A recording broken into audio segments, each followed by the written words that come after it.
تو جب ہم یہ کہتے ہیں کہ جناب ہم نے اسٹیبلشمنٹ سے بات کرنی ہے تو ہم اس لیے یہ کہتے ہیں کیونکہ ٹرمپ کو بھی پتا ہے کہ یہ کھٹ پتلی ہیں، ان کے پاس کوئی اختیار نہیں ہے، ان کی حکومت تو بس پیپر کے اوپر ہے، باقی جو امپورٹنٹ فیصلے ہوتے ہیں باقی اپنے یہ پروٹوکول انجوائے کر رہے ہیں اور ترقیاتی فنڈز آپس میں بانٹ رہے ہیں، تنخواہیں ایک دوسرے کی بڑھا رہے ہیں، وہ یہ سب کچھ کر رہے ہیں، لیکن ان کے پاس اس طرح اختیار نہیں ہے کہ کوئی یہ امپورٹنٹ فیصلہ کر سکیں کیونکہ یہ کھٹ پتلیاں ہیں۔ یہ عمران خان صاحب کا کہنا ہے، خدا نخواستہ میرا کہنا نہیں ہے۔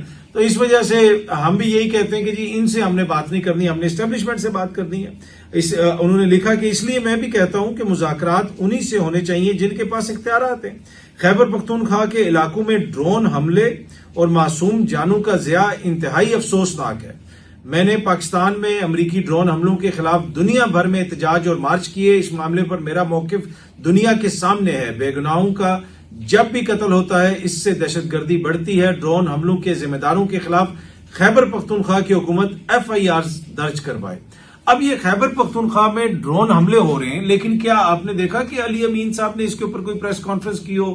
خیبر پختونخوا کی حکومت اس کے اوپر بات کر رہی ہو؟ اب عمران خان صاحب جیل میں بیٹھے ہوئے یہ کہہ رہے ہیں کہ بھائی یہ ڈرون حملے کہاں سے ہو رہے ہیں؟ پہلے جب امریکہ کرتا تھا ہم تو اس کے خلاف احتجاج کرتے تھے۔ اچھا، اب یہ جو معاملہ ہے ڈرون حملوں والا، گزشتہ روز ایمنسٹی انٹرنیشنل نے بھی اس کے اوپر ٹویٹ کیا ہوا تھا، باقاعدہ ایک پیغام جاری کیا۔ اس میں انہوں نے لکھا کہ پاکستان میں جو recurrent drone strikes in Khyber Pakhtunkhwa signal alarming disregard for civilian life, کہ وہاں پہ سیولینز کی اس میں جانیں جا رہی ہیں، جانوں کا ضیاع ہو رہا ہے، اور لگتا ہے ایسے ہے کہ جناب وہاں پہ حکومت کو کوئی پرواہ نہیں ہے عام شہریوں کی جان کی۔ اب یہاں پہ حکومت کس کی ہے؟ حکومت ہے خیبر پختونخوا میں علی امین صاحب کی، پاکستان تحریک انصاف کی، اور ایمنسٹی انٹرنیشنل دنیا کو بتا رہا ہے کہ خیبر پختونخوا میں ڈرون حملے ہو رہے ہیں۔ آپ نے وہاں پہ دیکھا کہ اسمبلی کے اندر اس پہ کتنی بات ہوئی ہو یا اس کے خلاف کوئی کسی قسم کا کوئی سٹیپ لیا ہو؟ حکومت نہیں روکنا، نہیں، ان کی حکومت ہے۔ اگر پنجاب میں کچھ غلط ہوتا ہے تو آپ کہتے ہیں جی وہ ان کی حکومت ہے تو یہ نہیں روک رہے، یہ نہیں کر رہے، یہ ایسا کر رہے ہیں۔ تو خیبر پختونخوا کی چلے اگر حکومت روک نہیں سکتی کوئی بات تو کر لے۔ تو ایمنسٹی انٹرنیشنل بھی اس پہ بات کر رہا ہے۔ عمران خان صاحب نے کل جیل سے بھی اس حوالے سے پیغام دیا کہ ان حملوں کو روکا جائے، اور میری ایک مسلسل جدوجہد رہی ہے کہ ڈرون حملوں کے اندر کولیٹرل ڈیمیج جسے کہا جاتا ہے اس کے اندر عام شہری جو ہیں ان کی ہلاکتیں ہوتی ہیں، ان کی شہادتیں ہوتی ہیں، ایسا نہیں ہونا چاہیے۔ اب یہ کوئی چھوٹی بات تو نہیں ہے نا کہ ایک شخص کی جان چلی جائے اور ہم اس کو کولیٹرل قرار دے دیں۔ دس از ناٹ سمپل۔ دنیا کے کس ملک میں یہ ہوتا ہے کہ اپنے شہری جو ہے اس میں سیولینز اس طرح مارے جائیں؟ باقی اگر کوئی سٹرائک ہو رہی ہے، کچھ کیا جا رہا ہے، کوئی آپریشن کیے جا رہے ہیں دہشت گردوں کے خلاف، جو کچھ بھی ہو رہا ہے اس پہ خیبر پختونخوا کی حکومت کو آن بورڈ لینا چاہیے، سب کو بتانا چاہیے کہ جی ہم کیا کر رہے ہیں، بریفنگ دیں کہ پر وہ ادھر سے کوئی انفارمیشن بھی نہیں آتی۔ اور عمران خان جیل سے بیٹھ کے ڈرون حملوں کا ذکر کر رہے ہیں، علی امین صاحب جو ہے وہ باہر بیٹھے ہوئے، ان کو کچھ نظر نہیں آ رہا۔ اچھا، خیبر پختونخوا کے عوام نے مجھ پر اعتماد کرتے ہوئے مجھے ووٹ دیا۔ عمران خان صاحب نے یہ بھی کہا، اسی لیے میں نے کہا تھا کہ بجٹ سے پہلے علی امین، مزمل اسلم، عمر ایوب، شبلی فراز اور تیمور جھگڑا آ کر مجھے بجٹ پر بریفنگ دیں۔ بجٹ پاس کرنے سے پہلے علی امین اور خیبر پختونخوا حکومت کو سپریم کورٹ جانا چاہیے تھا۔ اب خان صاحب نے کہا کہ ان کو تو پہلے جانا چاہیے تھا کہ جناب ملاقات ہماری نہیں ہو رہی، ہم نے بجٹ پاس کرنا ہے۔ وہ بجٹ پاس کر کے آج علی امین صاحب جو ہے صبح صبح سپریم کورٹ پہنچ گئے۔ مذاق کی بھی ایک حد ہوتی ہے۔ خان صاحب نے بھی اپنی ٹویٹ کے اندر لکھا کہ یہ کام تو علی امین کو پہلے کرنا چاہیے تھا اور بتانا چاہیے تھا کہ خیبر پختونخوا کی حکمران جماعت کا سربراہ عمران خان ہے اور ہم نے ان سے بجٹ کے حوالے سے ہدایات لینی ہے، جس کے بغیر IMF کا بجٹ ہم قبول نہیں کریں گے یا پھر IMF بھی بجٹ قبول نہیں کرے گا۔ جب تک یعنی عمران خان صاحب سے ہدایات نہیں لی جائیں گی تو IMF بھی بجٹ قبول نہیں کرے گا۔ اب دوبارہ واضح ہدایات دیتا ہوں کہ خیبر پختونخوا کی حکومت سپریم کورٹ سے رجوع کرے۔ یہ کوئی حتمی بجٹ نہیں ہے، مجھ سے وہی مشاورتی ٹیم ملاقات کرے اور پھر جو ترامیم میں بتاؤں ان کو شامل کر کے بجٹ منظور کیا جائے۔ اس وقت جبکہ باقی صوبائی حکومتیں سرپلس بجٹ نہیں دے رہی تو خیبر پختونخوا کی عوام کے فنڈ سے سرپلس بجٹ دینا نہ صرف ناجائز، وفاقی حکومت کو فائدہ دینے کے مترادف ہے۔ میں خیبر پختونخوا کی عوام کا کسی صورت میں نقصان نہیں ہونے دوں گا۔ وہ یہ کہہ رہے ہیں جی آپ سرپلس بجٹ کیوں دے رہے ہیں؟ آپ عوام کا پیسہ ہے، آپ عوام پہ لگائے، آپ کیوں پیسہ واپس وفاق کو دے رہے ہیں؟ باقی صوبائی حکومتیں کیا کر رہی ہیں؟ وہاں پہ کیا کچھ ہو رہا ہے؟ تو یہ خیبر پختونخوا کی عوام کا بجٹ ہے، ان کو عوام پہ لگایا جائے۔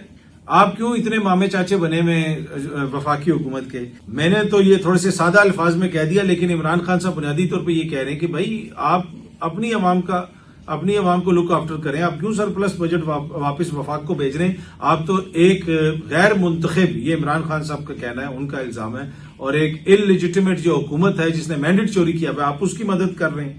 آگے خان صاحب نے میڈیا اور سوشل میڈیا کا بھی ذکر کیا. جو مین اسٹریم میڈیا کی حالت زار ہے اس کے اوپر انہوں نے کہا کہ جی ادھر گلا گھونٹ دیا گیا ہے، یہ نہیں ہو سکتا، وہ نہیں ہو سکتا. دوسری جانب انہوں نے سوشل میڈیا کی طرف تعریف کی اور کہا کہ سوشل میڈیا کی وجہ سے حق کا علم بلند کر کے رکھا ہوا ہے سوشل میڈیا نے، اور میں سوشل میڈیا کو خراج تحسین پیش کرتا ہوں. سوشل میڈیا کی وجہ سے ہی عوام کی آواز زندہ ہے. تو یہ بڑا سخت پیغام عمران خان صاحب نے جیل سے دیا ہے. اچھا جی، اس وقت اب صورتحال یہ ہے کہ ملک میں آج خبر آ رہی ہے، ایکسپریس رپورٹ کر رہا تھا کہ اگلے 1 مہینے کے لیے بجلی مہنگی ہو سکتی ہے. چینی کی حالت یہ ہے اس وقت کہ چینی 210 روپے تک ریٹیل ہو رہی ہے. جی ہاں جی، 210 روپے فی کے جی تک ریٹیل ہو رہی ہے. یہ سامنے آپ دیکھ سکتے ہیں. مفتاح اسماعیل صاحب نے بھی اس حوالے سے ایک بیان جاری کیا ہوا تھا. اب ماضی میں جب چینی تھوڑی سی اوپر جاتی تھی کتنی باتیں ہوتی تھی، جب تھوڑی سی مہنگائی ہوتی تھی کتنی باتیں ہوتی تھی، لیکن اب وہ مین اسٹریم میڈیا کے اوپر مہنگائی پہ کیوں پروگرامز نہیں ہوتے؟ اب اس طرح وہ اینکرز کو مہنگائی نظر کیوں نہیں آتی؟ اب ان کو وہ ٹیکسی ڈرائیور، وہ بابے، وہ غریب لوگ، وہ کیوں نہیں ان کو ملتے کہیں پہ بھی جو ان کو بتاتے ہیں کہ جناب اتنی مہنگائی ہو گئی ہے. 2022 سے تو مہنگائی کا گراف آپ دیکھیں کتنا اوپر گیا ہے، لیکن اب اس طرح مہنگائی کے اوپر بات نہیں ہوتی ہے.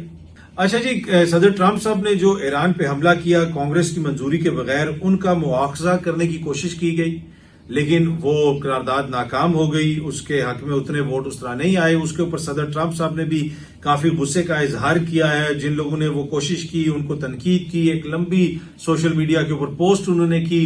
اسی طرح اعلان جو عمر ہیں جن کے خاندان کا تعلق صومالیہ سے ہے، وہ امریکہ میں، اب آپ کو پتا ہے کانگریس وومن ہیں، ان کے اوپر بھی انہوں نے زیادہ تنقید کی. انہوں نے کہا جی آپ کے ملک کی جو حالت ہے وہاں پہ تو ایک طرح سے حکومت ہی نہیں ہے، آپ ادھر آ کے ہمیں سکھا رہی ہیں کہ ہم نے امریکہ کو کس طرح چلانا ہے. تو آپ اپنی جو ہے نا بیسیکلی اپنی اوقات میں رہیں، ادھر آ کے زیادہ باتیں نہ کریں. لیکن بڑی خبر یہ ہے کہ جی ٹرمپ صاحب کا ابھی تو ان کی امپیچمنٹ نہیں ہو سکی، مواخذہ نہیں ہو سکا. وہ ہر کسی پہ تنقید تو کر رہے ہیں، لیکن ٹرمپ کو خدشہ ہے کہ اگلے جو کانگریس کے الیکشنز آ رہے ہیں وہاں پہ جو مقامی الیکشنز ہوں گے اس میں اگر ڈیموکریٹس جیت گئے، اور ٹرمپ صاحب نے اینٹی وار، یعنی وہ اس چیز کے اوپر الیکشن لڑے تھے کہ میں جنگ نہیں کروں گا، لیکن اب انہوں نے ایران کے اوپر حملہ کیا، تو جس کی وجہ سے ان کے ووٹ بینک کو ڈینٹ پڑ سکتا ہے. ڈیموکریٹس کانگریس کے اندر میجورٹی میں آ سکتے ہیں اور ٹرمپ صاحب کا مواخذہ ہو سکتا ہے. اور ٹرمپ صاحب کو اس چیز کا خدشہ ہے اور اسی وجہ سے وہ چاہتے ہیں کہ ایران اور اسرائیل کے مابین جو پیس ہے وہ قائم رہے. گزشتہ روز انہوں نے کافی غصے کا بھی اظہار کیا، اسرائیل کے اوپر بھی غصے کا اظہار کیا، اور ابھی تک صدر ٹرمپ یہی کہہ رہے ہیں کہ جو پیس ڈیل میں نے کروائی ہے وہ کافی حد تک چل رہی ہے اور یہ امن قائم رہنا چاہیے. اور اس کے اوپر وہ دوبارہ ان کے جو حمایتی ہیں وہ یہ کہہ رہے ہیں کہ جناب ان کو ایک طرح سے دے دینا چاہیے، نوبل پیس پرائز دے دینا چاہیے. کل میں نے اختیار ولی صاحب سے بھی پوچھا ایک ٹی وی پروگرام میں کہ کیا نوبل پیس پرائز کے لیے نامزد کرنا اس موقع کے اوپر ٹرمپ صاحب کو درست تھا. ان کو میں نے یہ بھی ان سے میں نے پوچھا کہ جی ہم ٹرمپ کو نوبل پیس پرائز کے لیے نامزد کر رہے ہیں، ہم ایران کے ساتھ بھی کھڑے ہیں، ہم قطر پہ جب ایران حملہ کرتا ہے تو ہم قطر کے ساتھ بھی کھڑے ہیں، تو ہم ہر طرف کھڑے ہیں. تو یہ نہ ہو کہ ہم تھک جائیں، ہم کہیں ایک طرف بیٹھ نہ جائیں. کوئی بہتر نہیں ہوگا کہ ہم اس کے ساتھ بھی کھڑے ہیں، ہم اس کے ساتھ بھی کھڑے ہیں، ہم یہاں پہ بھی کھڑے ہیں. تو ہم بنیادی طور پہ کہاں پہ کھڑے ہیں؟ تو کچھ تو آپ ہمیں بتائیں. تو اس پہ اختیار ولی صاحب نے کہا کہ جی اس حملے کے بعد جو ٹرمپ صاحب نے حملہ کیا ہے ایران پہ، اس کے بعد تو ان کا نام، میرا نہیں خیال کہ ان کا کوئی حق بنتا ہے ان کو نوبل پیس پرائز دیا جائے. لیکن خواجہ آصف صاحب نے تو گزشتہ روز ایک پروگرام میں کہا کہ جناب وہ جو انعام ان کو نامزد کیا گیا تھا وہ بنیادی طور پہ انڈیا پاکستان کی جو جنگ انہوں نے رکوائی اس کے لیے کیا گیا تھا، اور ابھی بھی ان کا حق تو بنتا ہے. اب دیکھتے ہیں جناب ٹرمپ صاحب کو نوبل پیس پرائز ملتا ہے یا نہیں ملتا. لیکن ٹرمپ صاحب یہ کہہ رہے ہیں کہ جناب ابھی تک جو ہے صورتحال بہتر ہے، ہم جنگ رکوانے کی کوشش کر رہے ہیں. اور پہلی دفعہ بڑا کھل کے انہوں نے اسرائیل کے اوپر تنقید کی ہے. ساتھ انہوں نے یہ بھی ٹویٹ کیا ہوا تھا کہ چائنا اب ایران سے جو ہے وہ تیل بھی خرید سکتا ہے. تو ایک طرح سے ایران کے اوپر سے سینکشنز اتارنے کی بات بھی ہو رہی ہے. تو یہ کافی سگنیفیکنٹ ڈیولپمنٹ ہے. اور دوسری جانب ایک اور جو بڑی امپورٹنٹ چیز ہو رہی ہے، نیو یارک کا جو اگلا میئر ہے وہ مسلمان ہو سکتا ہے. ممدانی صاحب جناب اس میں الیکشن لڑ رہے ہیں. اب تک کے جو انیشل